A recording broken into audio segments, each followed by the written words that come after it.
in our previous lesson, we were looking at the Adobe Photoshop. We're continuing with Adobe Photoshop, and then we got to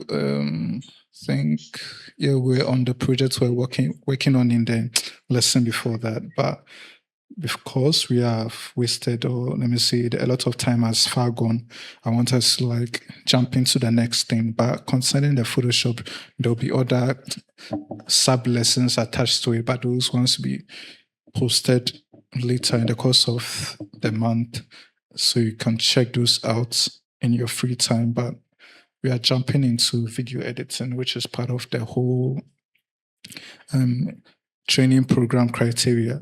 So once we are done with the video editing, then we move on to the next thing, and then I think we'd be done with the training program. And then from there, I might pick one or two people to join a private class I'll be organizing. There won't be more in-depth, and there won't be a specific time frame for that one. So yeah, I'll update you guys on that one. Okay, so today we are looking at video editing. And here we all know what video editing is. We have a fair idea of what video editing is and what it's about. So video editing, the definition I have here is video editing is the process of selecting, trimming, and arranging video and audio clips to tell a story. Let me see if I can show PowerPoints I created. So we'll look at the term video editing, and then we'll look at some other things. Okay, so video editing, like I said earlier, video editing is the process of selecting, trimming, and arranging clips to tell a story.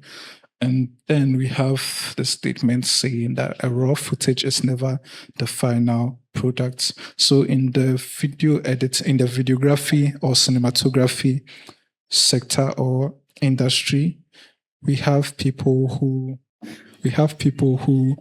record raw footages. So a raw footage is basically the footage or the videos you get from the equipment used in the recording, like a camera, a camcorder, or a mobile phone. So that video that has been recorded is what we call the raw footage. So mostly when you are done recording the raw footage, it's not published immediately. It goes through a process before it comes out to the public to be published. So in videography or in cinematography, we have the pre-production, we have the production stage, and then we have the post-production. So the pre-production is everything you do before the production stage. The production is where you have the recording, the assembling of your footages, the editing, the recording of the audio, the adding of the audio, and other stuff. And then once you're done with that, then we have the post-production, which involves the exporting of the video and publishing of the video, and maybe some edits you need to attach to the video, some changes, reviews, and all that. So those are the three stages: pre-production, production, and then the post-production. So in this lesson, we are not going to look at the recording process. The recording process is quite it's a bit long, and if I were to go into detail, it would take much of our time, but I'll brush through and then we'll jump into the production stage. So the pre-production, the recording of your footage. So when recording your footage, there are multiple equipments out there you can use to record your video. But first, what is a video? A video is basically a collection of frames, or let's say single images. So in video editing or in videography, we term these single pictures or these single images as frames. So a frame is a single picture, and a collection of frames joined together is when you come out with your video. So let's say sometimes when you're watching a video, you're playing a video game, you see this abbreviation or acronym that says FPS. So the full meaning of FPS is frame per second. So how many frames go into that 1 second? So when it comes to videography or videos, there are multiple FPS in every kind of video you see on the internet. We have videos ranging from 24 FPS, meaning 24 frames per second, all the way to about 120 frames per second or 60 frames per second. So every kind of video you see out there has different kinds of frames inside 1 second. When it comes to animation, 2D animation, most animators prefer to go with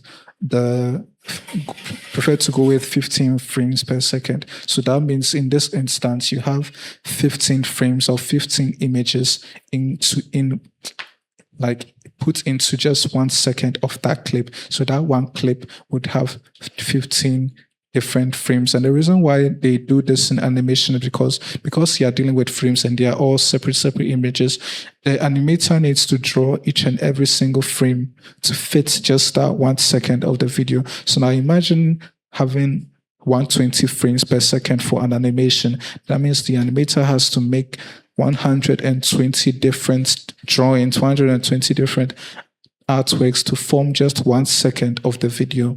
So most they prefer to go with something as low as 15. Some go higher than that, some go 20, some go 29, but in most instances, they mostly go with 15 frames per second. Now, when it comes to videography itself, I've talked about the animation side. Let's talk about the recording of the footage and stuff. When you're recording a normal footage, the most common frame per second is 30 frames per second. So with 30 frames per second, it is believed that you'll be able to capture enough of the details to fit that 1 second, so you don't have a choppy video. So everything in that video would look smooth. The motion inside that video would look smooth. But if you were to record a video in 15 seconds, you might realize that the video might look a bit choppy, or might look a bit, how do I put it? It might look a bit scratchy, something like that. So mostly it's around 30 frames per second. But when do you use 60 frames per second? Sometimes most current videos, especially when people are recording sporting events and athletic events and all that, they mostly go higher than the 30, because with those ones, you need to capture every single detail. And in this instance, the subjects you are recording are moving at a very fast pace. So you need to capture each detail, and to be able to capture enough detail for the fast movements, you need a higher frame rate, a higher frame per second rate. So they mostly go higher, like 60, some go 120. So why do they do this? They do this because in a case where, let's say, you want to recap a certain part of the video, you want to recap a certain portion or highlight a certain part of the video, you need to put that video in a slow motion state. So you need to have a slow motion clip of that moment, of that highlight. So if, let's say, you recorded the video in about 30 frames per second and you were to slow motion, or you were to apply a slow motion effect to that video, because there are not enough frames in that video, enough frames per second in that video, there might be, the motion in that video might be very, very choppy, or it might not be smooth, it will be very rough. So because now you have a lot of frames in just 1 second, a lot of frame rates, about 60 and 120. Now, when you put the slow motion effect on that video, you would still have that smooth movements or that smooth animation in that video without losing the details in them, because now you have enough frame rates or frames per second in that video. So it's recommended that if you're going to shoot a video where you have slow motion effects applied to it, if you have a video where you want to apply slow motion effect to it, you might want to record your video in 60 frames per second or more, so that when you are later editing that video, you don't lose the fine details, you don't lose the key moments in that clip you are trying to record. Now, let's go back to our definition of what video editing said. So earlier, I'm going to repeat the definition again. I want us to take a key element in the definition. So it says that video editing is the process of selecting, trimming, and arranging clips to tell a story. So now I want us to pay attention to the last key point in the definition: to tell a story. When it comes to video editing, or when it comes to recording or editing videos, the key thing you need to put in mind is that you're trying to tell a story. You don't just record a new video and then you just put it out there. You're trying to tell a story from that video. Let's say you are in a bus stop, or you are in a pedestrian way, and then you are walking, and then you see something happen on the street, maybe an incident or something, and then you take out your phone to record that part of there or what is happening. You are trying to tell a story. So now later when you have recorded the video and you've published it, that video you recorded is telling a story of what happened during that moment or the incident that happened. Or let's say if you are into food vlogging and then you are preparing a dish and then you record the key moments of the preparation, like the gathering of the recipes, the ingredients, the process of putting the ingredients into the pan to cook, and also the final parts where you dish out the dish.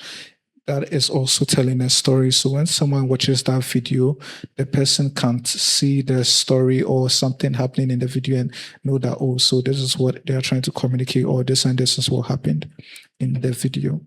So with video editing, you're basically trying to tell a story. But I hope everything I'm saying is clear. Yes, please. I'm familiar. Okay, so let me continue. Okay, so when it comes to recording of the clips, what most videographers do is that they record different clips and then put them in a particular folder, or they assemble them later. So one mistake most people often do is that when they are recording something, or let's say they are trying to record an entire podcast or an entire vlog, they try to record every single thing at one try, like at a go.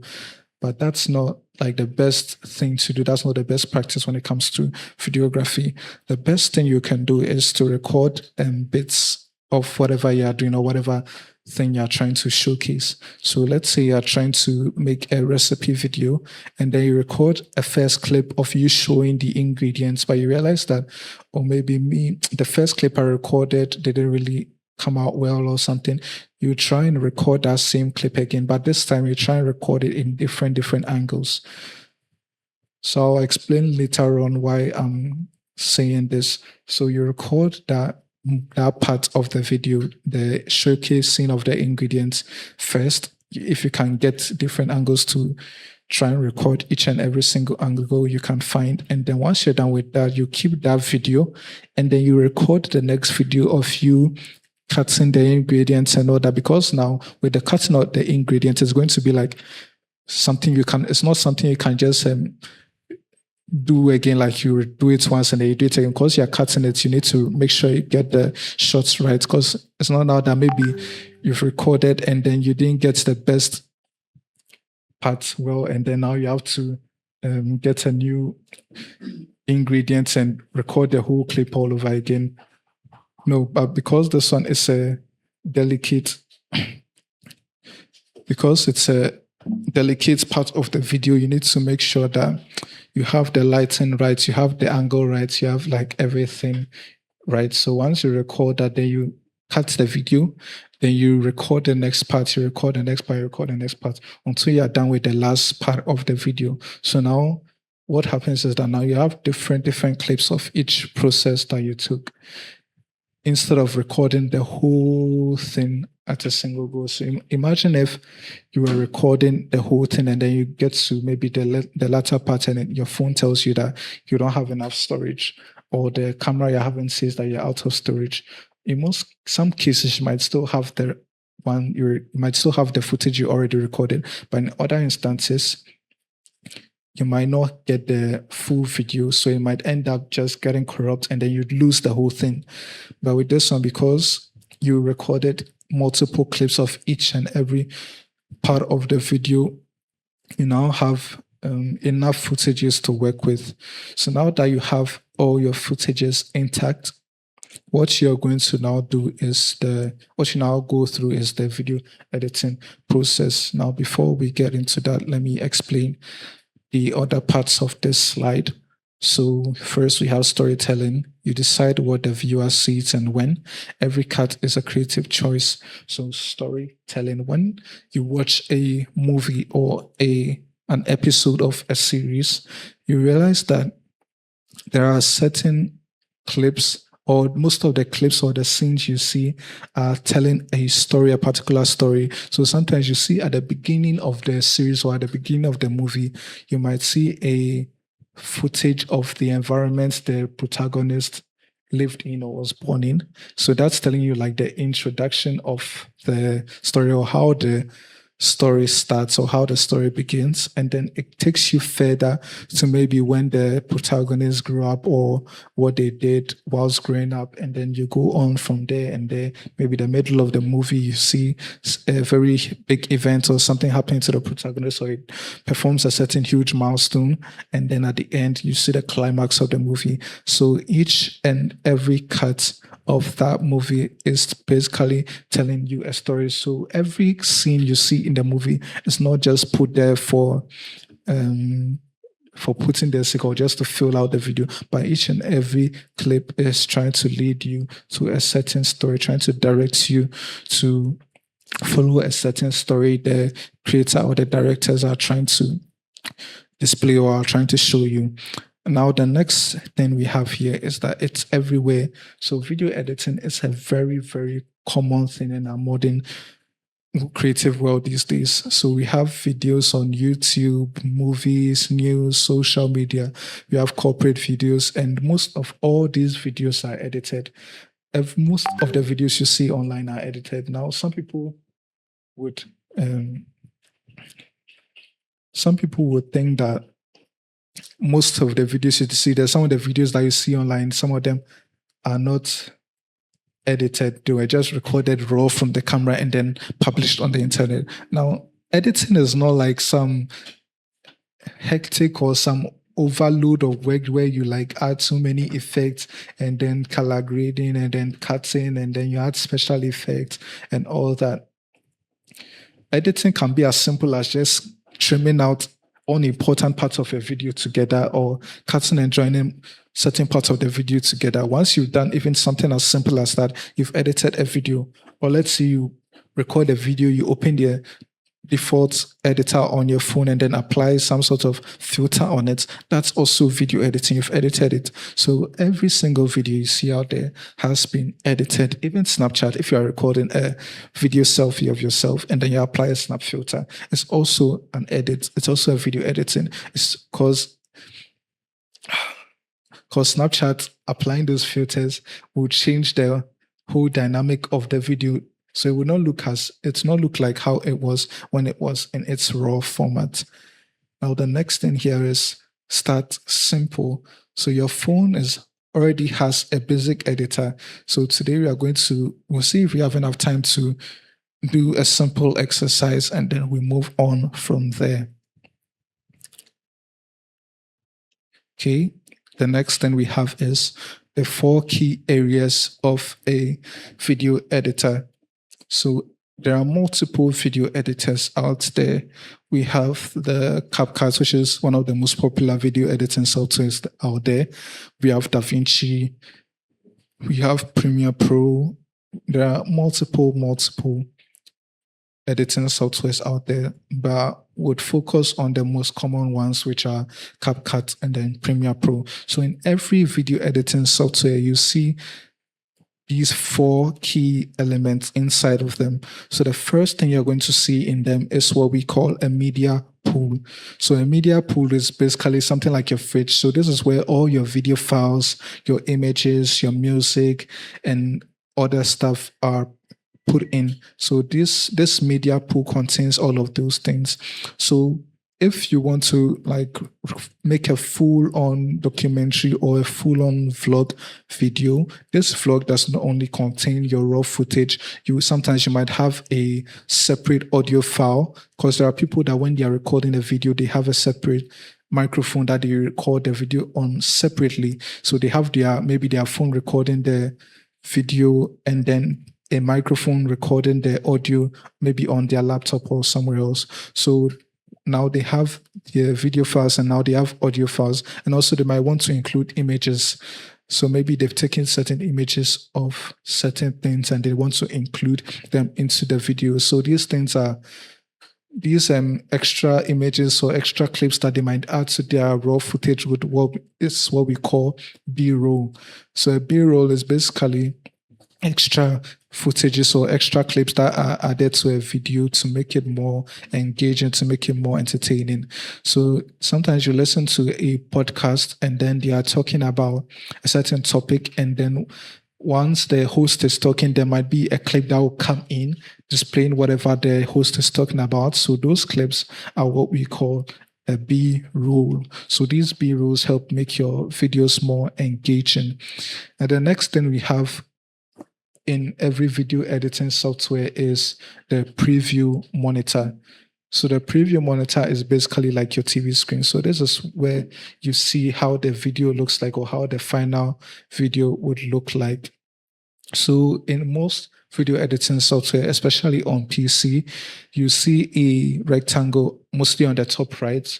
And then this rectangle or this space shows whatever you're going to see when you export your video. So on PC, mostly if you want to play whatever is on that preview monitor, you just hit spacebar on your keyboard and then it plays out the preview of whatever you've edited so far. And another most important key element in a video editing software is what we know as the timeline. So the timeline is the most important area. So this is where you arrange your clips, and then you make all sorts of adjustments to the clip. So in the timeline, the video always starts from the left and then all the way to the right. So the beginning of the video is on the left side of the timeline, and the end of the video is on the right side of the timeline. Now, key terms you need to know. Timeline. So a timeline is the main workspace or where clips are arranged in order. I've explained it already. So a timeline is basically, sometimes when you open a video editing software, you see these small rectangles at the bottom. Some have different colors attached to them. So these boxes are mostly found in the timeline. So this is where you put your audio, this is where you put your video files, this is where you put your images. And then the clip is a single piece of video or audio footage. So that's what a clip is. And then we have the next one, which is a cut. So a cut is the point where one clip ends and another one begins. And the trim is to shorten a clip by removing its start or end. So when you trim a video or you trim a clip inside of your timeline, it's basically called a trim. It's basically called trimming. And then I think I've talked about the B-roll. So a B-roll is a supporting footage that illustrates the main story. The next thing we have is transition. So transitions are also another key element or key effect in our video editing process.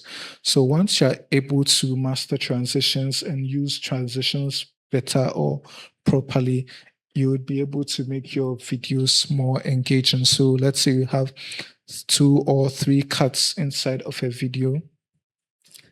2 or 3 cuts inside of the video. The transition will help direct the viewer's eye onto the next scene without having some sort of weird, let's say you have one clip of the person talking and the next clip is a video of a market, but the transition will help like direct the flow of the video into the next scene. So the viewer doesn't get confused and maybe you think that, oh, it's another video that you're watching, but it's the same video.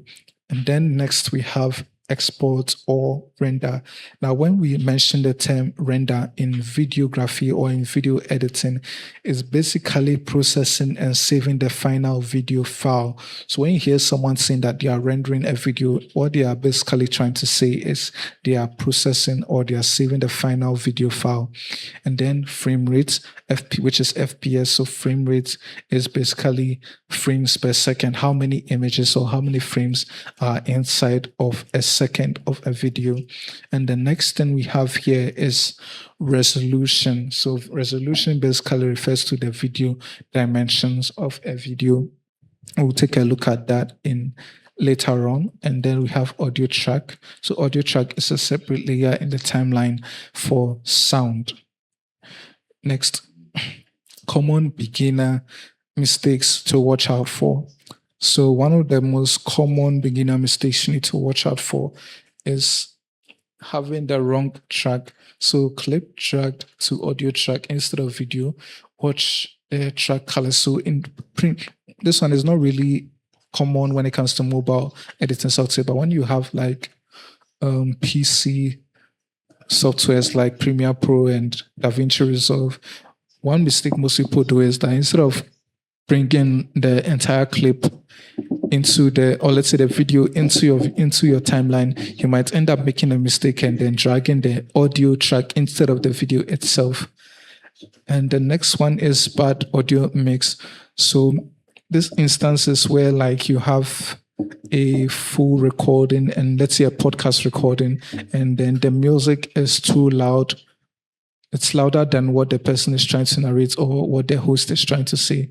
So you watch some videos online and you realize that what the person, like the person's voice is not as loud, it's not too loud, and then the music that they are playing in the background is way too loud, so you're not able to hear what the host is trying to say. So if you want to correct that, you always need to make sure that the background audio or the background music you're playing is not that loud or it's not too loud, so it doesn't take out the most important part of the video. Next mistake is accidentally deleting clips from your timeline. So this has a very simple workaround. So when you accidentally delete a clip or a file from your timeline with a PC, you can just hit Ctrl Z to just undo whatever you deleted. And I think on mobile editing software, you can there's an undo button mostly at the top that allows you to undo whatever mistake you did. The next one is not saving your work. So one other mistake that most people make is that they forget to save their work, or how do I even put this? See, sometimes you might be so glued into editing the video you're editing, it's like your mind, you suddenly forget to save it because you're so like into whatever you're editing and it's so like interesting that you just want to hurry up and export the video, but so you might end up forgetting to save the video. Sometimes you might go through a long editing process and then something might happen to the software and then you end up losing everything. And re-editing a video is exhausting, although you know what it is you have to do, but it's very exhausting because now you have to put the clips back in, and let's say you're working with a separate audio and you are going to re-sync the audio and some other plenty stuff. So it's going to be very hectic. So it's always advised that you save whatever video you're working on. There are certain platforms, I think CapCut automatically saves your video for you. So it automatically saves your video for you. So even if you don't save it, it's saved to their cloud, so you don't lose whatever it is you've done so far. And then the next one is not being able to find your export. So this one is mostly tied to people who edit videos on their PCs. So most often when you're exporting your video, there is a portion or an option that allows you to choose a particular location where you want to save your video. But sometimes because you're in a hurry, you might end up forgetting and just be clicking okay. And then your video might end up saving somewhere else. And then you try looking for it and then you can't find it. So you have to now come back and then export your video again. But imagine if the video you're trying to export is very huge and then it took you a very long time to edit that video, it took a very long time to render or export that video. Now you have to export the whole thing because you cannot find where you saved the earlier one. And then the next mistake is wrong track type, adding video to audio lane. I think this one is not really a common issue, so I'll just skip that one. And then let's move on to the next thing. Okay, key takeaways and resources. So let's take a look at the key takeaways and then some of the resources that you can use in your video editing process or workflow. But before we delve into this, let me see if I can demonstrate something. So I'm going to be using CapCut Mobile. I don't know if you guys have CapCut on your phones, but I'm going to use CapCut, the free version. think you need to pay to have some extra features. So you guys should give me like a few seconds.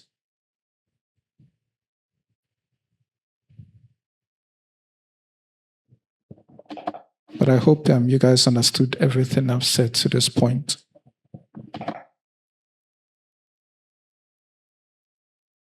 Okay, so this is the CapCut mobile interface. And so I think they've added some new extra features to it. So you have the AutoCAD retouch, AI generator, photo tools, shoot and record, auto enhance, and other stuff. So I'm going to import a video and then we'll see if we can work on the video or do some stuff to the video. Okay, so in the mobile version, you can just tap on the new video option. So once you tap on the new video option, it's going to take you to your gallery. Okay, so new video, select a video, add.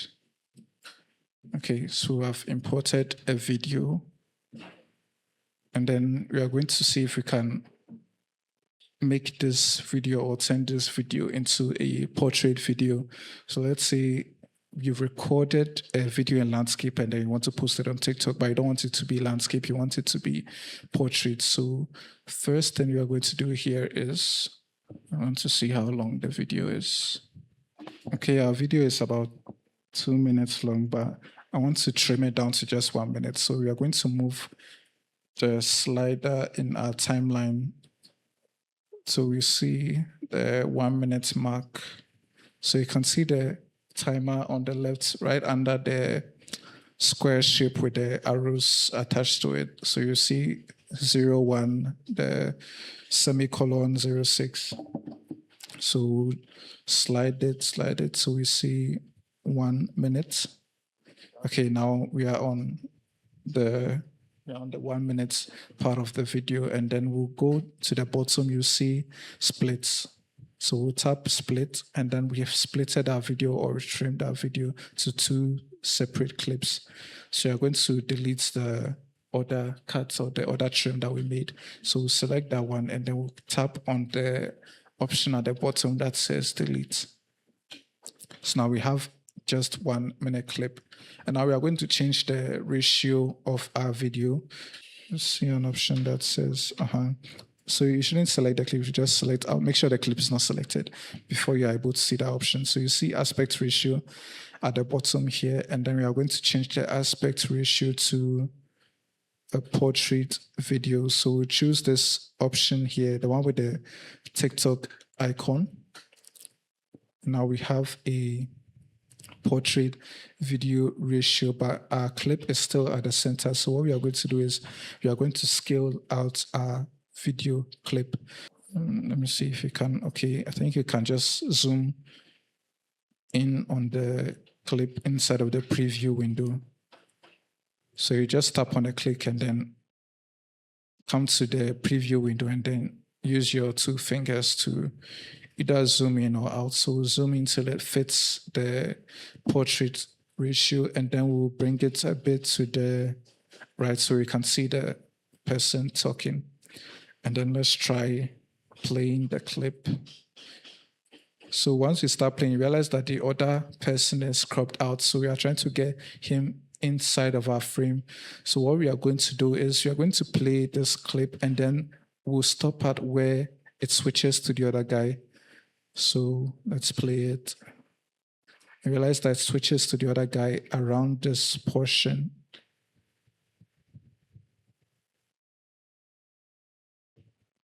Okay, I think somewhere here is cool. And then the next thing you're going to do is you're going to split this clip. So now we've split it. So now we have a separate clip for the other guy and a separate clip for this guy. So let's go back to the first clip, the one in front. And then we'll tap on the clip and then come to our preview window, tap on it and drag it a bit to the left. And now let's try playing the video again. Okay. But I think the transition is too rough because you still see a little bit of the other guy inside of the next clip. So here, what we can do to fix that is to either cut, resplit the video again, or we are going to just cut that extra portion of the clip, like where the transition seems rough.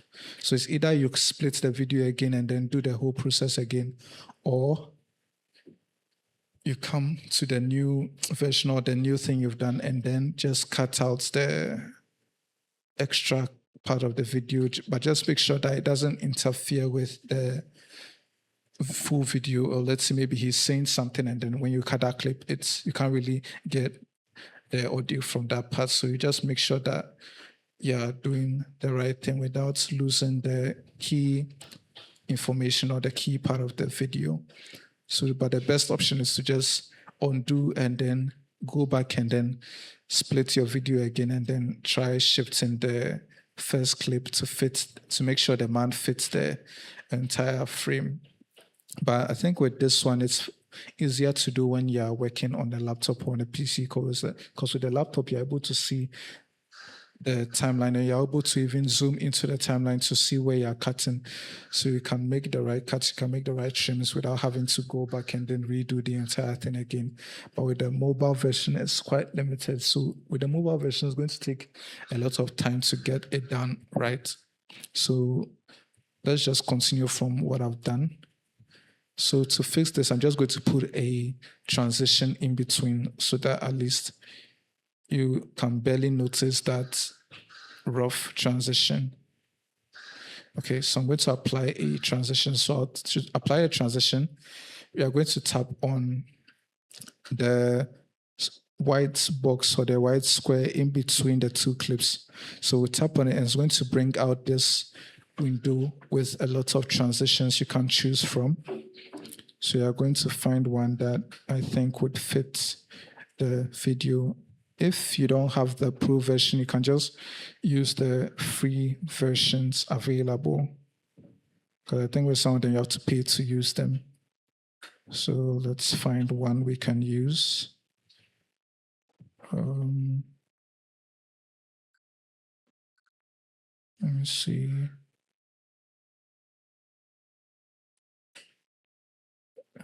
Let's try this one.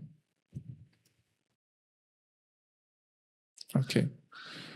So let's play our video again and see if it works. Okay, I think so. This is better.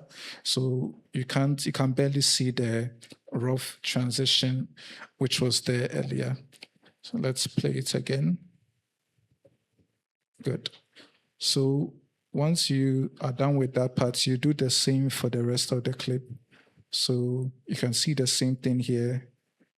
It transitions to the other guy, so you can come back a little bit, then split this part of the video, come to the second part, tap on that clip, and then click and drag till the guy fits the entire frame of the video. Tap on the white square to add a transition. And then I think we used dolly zoom.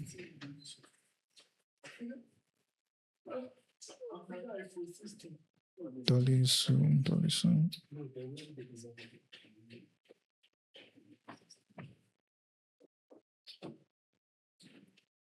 Okay, let's try any other transition because of time.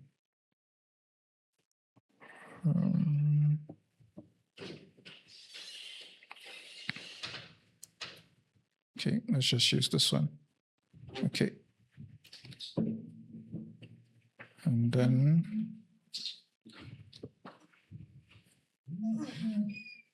done. So now let's try playing the entire video.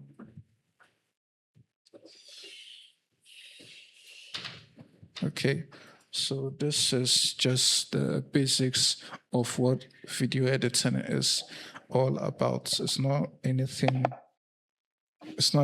hectic or difficult. You just need to take your time and then get it done right and then make sure each clip or each transition fits perfectly. But when it comes to transitions, you have to make sure that you don't overdo it. So you see that in the video, you see multiple transition effects. You only use it when you realize that maybe the transition from the first clip to the second clip seems off. So with that, when you are faced with that situation, the best you can do is either find a B-roll or a supporting clip and place it there, or you apply a transitional effect to it so that the animation is smooth, so you don't have some sort of weird transition in between clips. Okay, so the last part of our slides, the key takeaways and resources. So the key takeaways here, video editing. Like earlier, we said video editing is the arranging of clips on a timeline to tell a story, and that there are 4 areas when it comes to video editing softwares where we talked about the media pool, we talked about the preview window, we talked about the timeline, and we talked about the tools. And they also talked about the workflow where you have the importing of the video, arranging of the video, cutting, adding audio, and exporting / maybe rendering. So either you see exporting or rendering. So I was saying that when we began the lesson, I'm just giving a full recap of what we talked about earlier, where we talked about what video editing is, the 4 areas in video editing software is the workflow, which is import, arrange, cut audio, and exporting the video. And then we talked about Control Z. So this one applies in desktop video editing softwares where you're able to undo a certain action you took inside of the software. And then we have on our right side resources. So here we have a few resources. So if let's say you're not really into CapCut or not really into working with CapCut, and let's say you want to work with softwares like DaVinci Resolve, there are tutorials out there on YouTube. I think Blackmagic Design is the company that created our software, so they also have tutorials for the software they created. And then if you want to go more in depth into the CapCut software, CapCut also has a learning platform where people can go on there and then learn the software into detail. And then if you want free music, let's say free background music for your videos or your clips, you can go on to pixabay.com/music. And also if you want free B-roll footages, extra clips to support your videos, you can go to websites like pixels.com/videos. And I think I give out some other website links you can go to find free resources, so you can take a look at them and then go through each of them and see which one suits your style or where you can find the videos that would fit your particular workflow. And at the bottom, there's an assignment, but I would not tackle this one yet. I will need to do a full lesson on the process you have to go through to do this assignment. So we'll put a hold on this one for now, and then maybe in the next lesson we'll go through the CapCut again, but we'll go through maybe both the desktop version and then the mobile version. So we'll edit a particular video on a desktop, and then we'll see if we can replicate that same thing on the mobile version. And then we'll continue from there. So thank you all for joining today's lesson, and I'll see you guys next week.